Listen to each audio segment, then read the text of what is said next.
Most of us want our lives to count for something more than ourselves. We want to be difference makers. We want our lives to have substance and significance to them. I want to introduce you to a way in which you can be a difference maker. You're standing with me in the middle of the heart of Nairobi in a slum called Haruma. About 500,000 people in a 2-mile square block, and this is one of their main streets.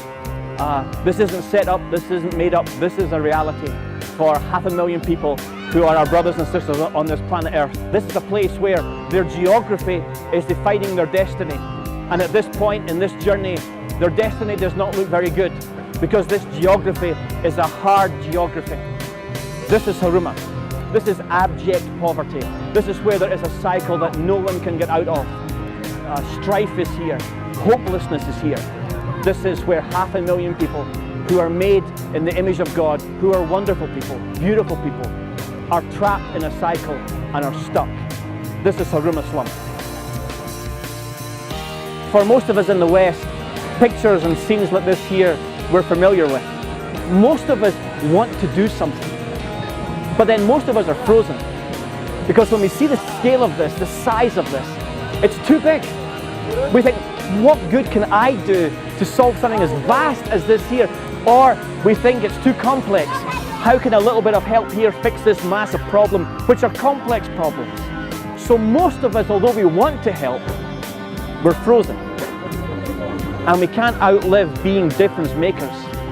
We pause, we stop, and we let that image go by us, and although we're tugged to do something, we turn the page to the sports news, or we go to the latest movie, or it's time for us to go for a meal with our family, and it's gone. But most of us, at the most true moment of our lives, want to be difference makers and want to do something. Some of us who were privileged to come to Africa wondered if there was a new way that we could look at this situation. Is there a way that we could find a vehicle to help people in the West who want to help be able to actually bring the help? And as we walked the streets of Haruma, we found some local guys who had formed an organization who were right here in the slum, led by people who grew up in the slum, who wanted to help in the slum. Could we find a way to help them? Because we realized that poverty is not a lack of money. Poverty is actually a lack of options. Furaha Community Foundation in the heart of Haruma is a local organization led by local Kenyans who grew up in Haruma, understand Haruma, but just didn't have the resources to make those options happen. And so when I grew up, with a charity simply formed to help local indigenous organizations bring the options that they so wanted to bring. So as here in Kenya, there are partnerships like this through when I grew up in Guatemala, in Haiti, and in Mexico. Most of them create the options through education, giving the children a schooling, a feeding program. It's a solution to bring local help direct to the local people. For most of the children in our world, education is not an option. And it's not an option because it's not free. It would take about $11 a month for a child to go to school. And although $11 a month seems such a little amount, for children in a place like Haruma, there's no possibility they could find ever that kind of money. The Furaha Community School offers an option of education for children who are the poorest of the poor. They don't need to pay because the supporters of When I Grow Up pay for their schooling. So for the sake of $11 a month, a child has the possibility to have a different destiny. $11 would take them into the primary school of Furaha Community Education.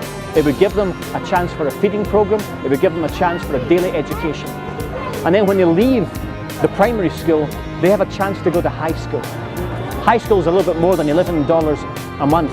High school is probably nearer $30 a month. But if they get to high school, then they are on a level playing field with every other child on the globe.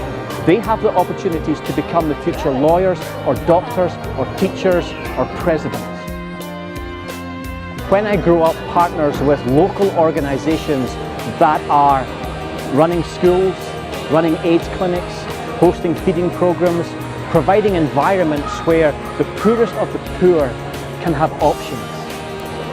Our request is that you think about joining us to help more children come out of poverty by finding options of education so that their destiny is no longer determined by their geography, but their destiny is then in their own hands through the education that When I Grow Up, partnering the local organisations, has provided.